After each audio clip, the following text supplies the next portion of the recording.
bagaimana jika ketika mendengarkan khutbah Jumat kita tertidur, apakah sah sholat Jumat kita? Nah begini Pak, asal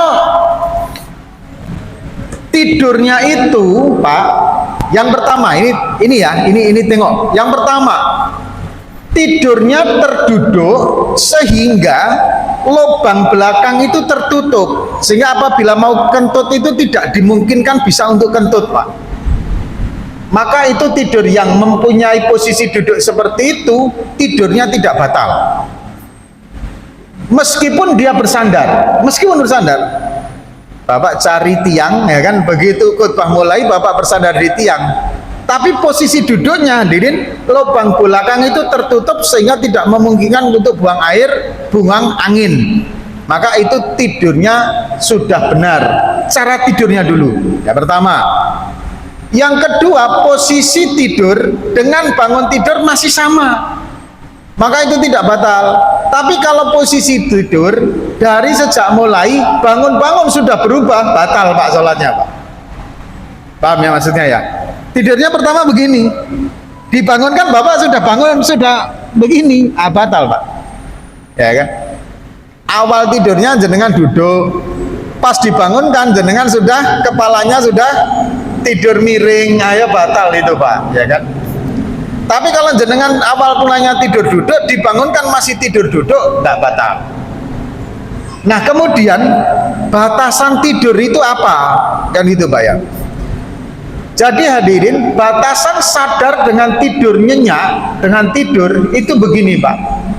Ketika jenengan masih mendengar suara di luar, tapi Bapak nggak paham sama sekali nih, tapi masih mendengar. Kadang kita posisi seperti itu ya, kita masih mendengar, tapi kita nggak paham apa yang diomongkan, karena kita sudah agak kabur-kabur gitu. Itu masih posisi seperti itu, masih kategori ngantuk Pak, belum tidur. Tapi kalau sudah mendengar aja enggak, nah itu baru tidur Pak.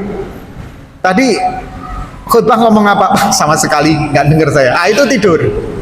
Tapi kalau ditanya tadi khotib ngomong apa, dengar sih tapi nggak paham saya, itu ngantuk gitu tuh Pak. Jangan bedakan antara posisi ngantuk dengan posisi tidur. Jika tiga ini terpenuhi, jika tiga ini aturan-aturan ini tidak dilanggar, maka tidurnya masih belum membatalkan wudhu. Tapi kalau posisinya dari awal sudah tidak menutup lubang belakang, mulai dari tidur sampai bangunnya juga sudah berubah posisi tidurnya. Yang ketiga, hadirin yang dirahmati oleh Allah Subhanahu wa taala, tidurnya memang jelas-jelas sudah nggak mendengar dan nggak paham, maka jenengan batal wudunya.